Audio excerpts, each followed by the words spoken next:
Сегодня необходимо, на мой взгляд, это не только мое мнение, но и мнение многих людей, с кем я разговариваю, что необходимо народное собрание сократить как минимум на 50%, то есть оставить человек 15, и абсолютно ничего не изменится.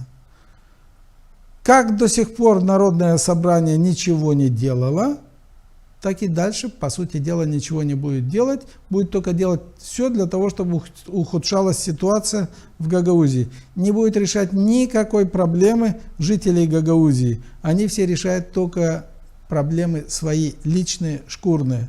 Да, и исполком тоже нужно уменьшить.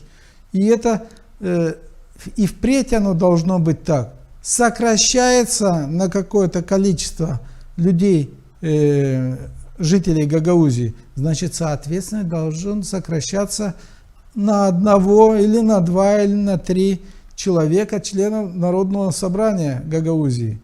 Потому что как?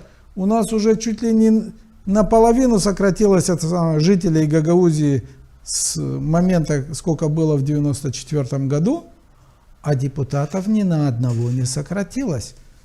Это неправильно. Это получается как 7 с ложкой и только 1 с сошкой. Как можно такую ораву прокормить, содержать?